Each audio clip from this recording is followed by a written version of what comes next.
because I'm gonna read all of these. Watch me.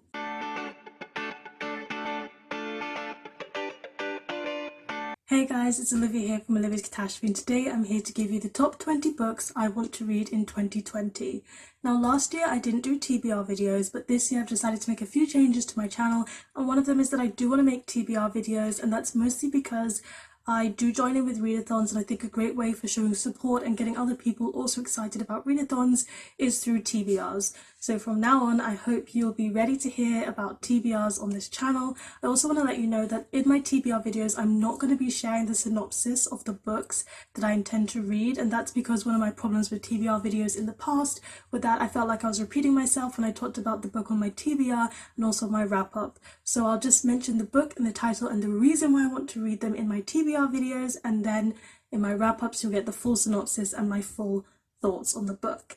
As well as that, January TBR is not going to be happening because you get this one instead, where I talk about all the books that I want to read in 2020. Now before I get to the 20 books that I want to read in 2020, I do want to add 9 books to this list, but I'm not going to tell you about them because these are my 5-star predictions.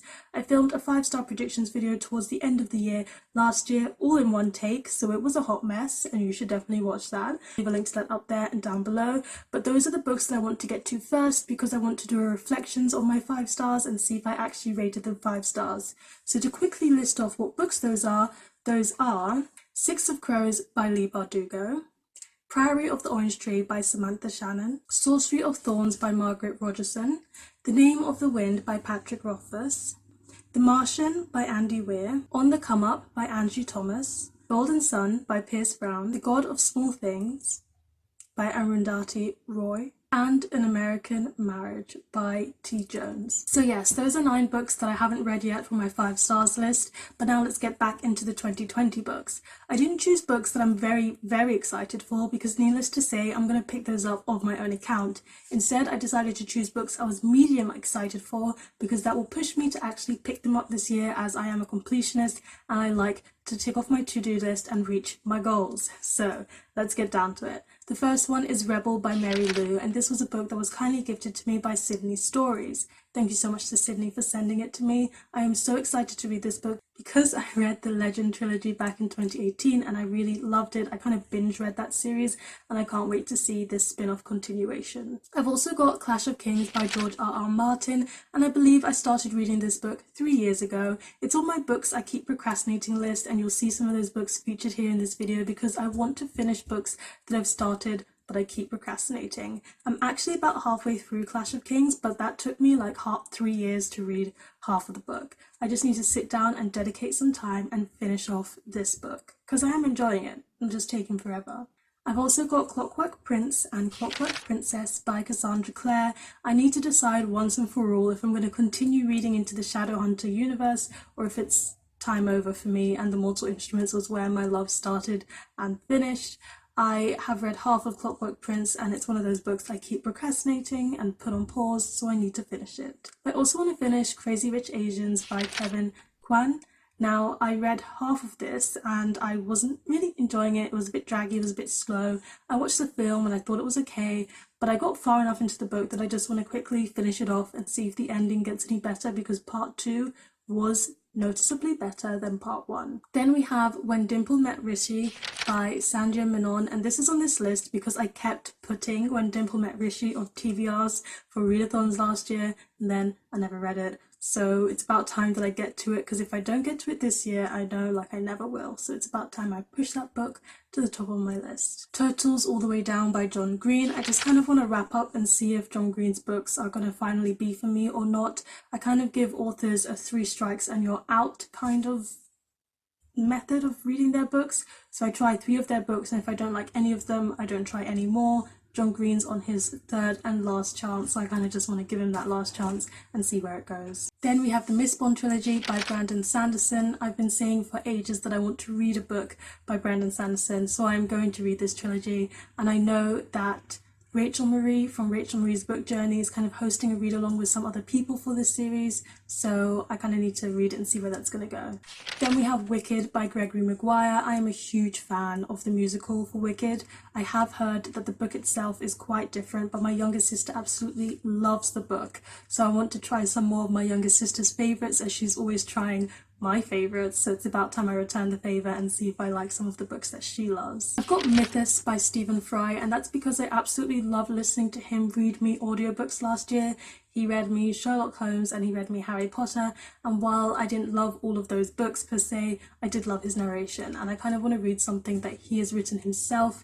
I like mythology. Mythos sounds like a good one to start with. We've got the Artemis Fowl series by Ian Colfer, and this is on my list mostly because of Cara at Wild Book Garden and also Stephanie from the blog Book Fever. They both really love this series. I've also been trying to venture more into middle grade, and I do own this whole series, so I might as well pick it up. We've got Blindness by Jose Saramago, and this one is a classic. It has to do with being blind and it's quite science fiction-y. I've heard it's a very intense read, but I always want to read more classics as well, so I had to put a classic on this list. Then we've got Jonathan Strange and Mr. Norrell, and that is by Susanna Clarke. It is a huge book at over 1,000 pages.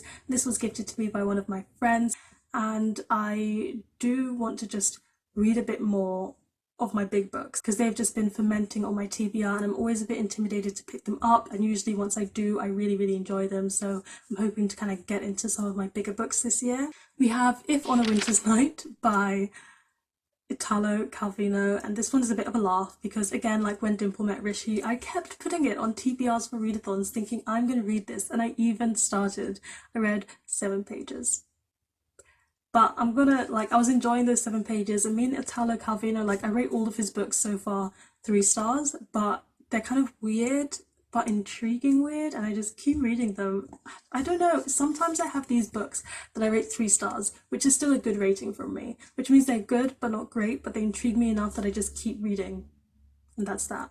Then we've got the Travelling Cat Chronicles by Hiro Arikawa, and this was gifted to me by a lovely old lady from my church when I said I was moving to Australia for a year. We just talk a lot in church, and she wanted to give me something, so she gave me this book, and I have to admit it's not one that I would pick up by myself because it's got cats in it, and I'm not an animal person, but I'm not the biggest animal lover, and if a book features an animal, I'm not hugely about it. Like Charlotte's Web, not really for me.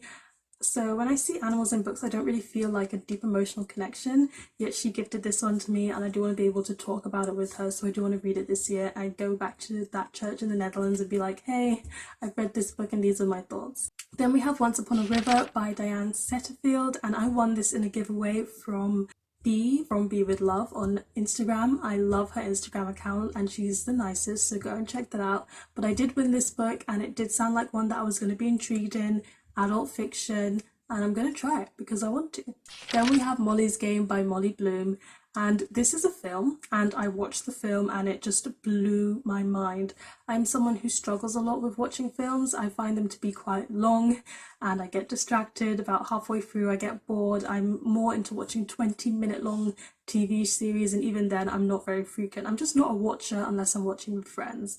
But I did watch Molly's Bloom with my sister, and I was on my phone texting when it started, but then the credits finished and the movie started, and I had to put my phone down and give the film my full attention, and I was intrigued from beginning to end. There was something about the way it was filmed, how the storytelling was done, the fact that it was a true story, the acting, everything rolled together really worked for me in this movie. So I'm very much intrigued by reading her true autobiography about what was happening because I want to know more.